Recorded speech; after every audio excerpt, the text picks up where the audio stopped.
तरह से आई के नक्शा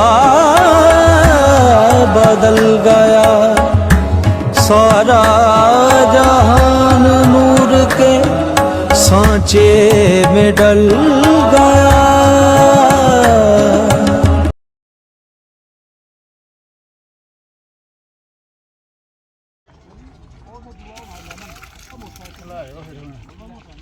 ਆ ਫੜੋ ਸਾਰੀ ਰਹਿ ਗਈ ਹੈ।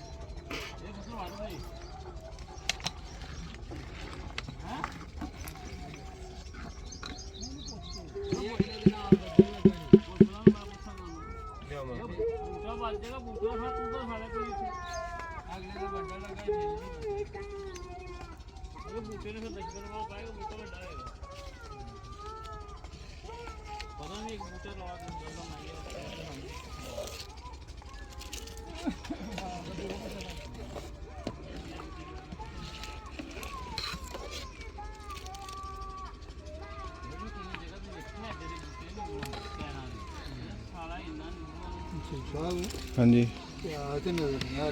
बस चला गया, ठीक हो गया।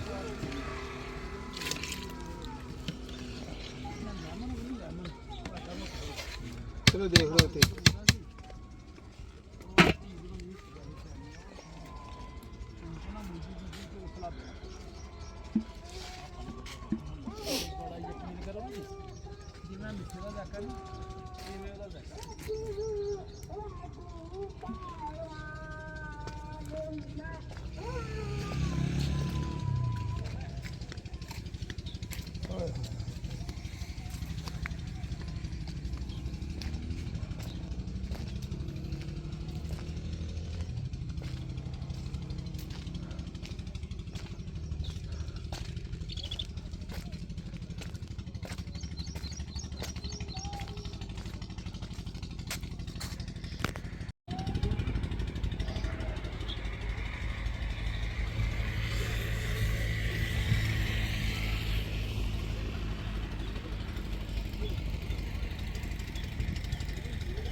ਹੱਸ ਕੇ ਤੇ ਆਂਦੇ ਯਾਰ ਇਹ ਕੋਈ 2-3 ਪਲੇਟਾਂ ਮੰਗਾ ਲਓ ਵਾਲਾ ਆ ਦਹੀਂ ਭੱਲੇ ਜੇ ਉਹਨੂੰ ਟੇਸਟ ਬਣ ਜਾਂਦਾ ਜ਼ਰਾ ਤੇ ਆਮ ਨੂੰ ਫਿਰ ਦੇ ਦੇ ਨਹੀਂ ਖਾਂਦਾ ਚੌਲ ਤੇ ਜਦੋਂ ਇਹੋ ਖਾ ਲੇ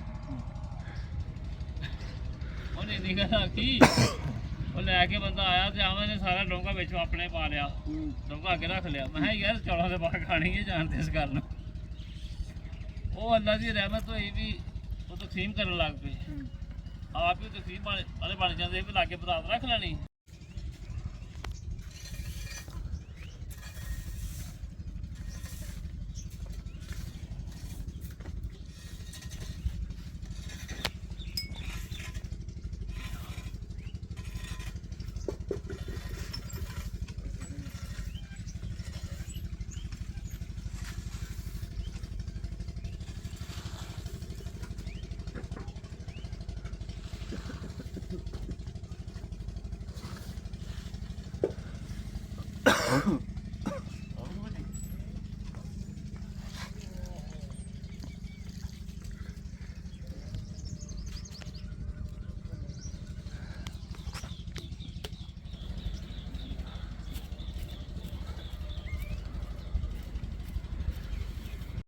बस तो कोल नहीं कंदे हो खाएगा खाने का तो अपनी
ਛੋਕੀ ਦਾ ਟਾਵਰ ਨਜ਼ਰ ਆ ਰਿਹਾ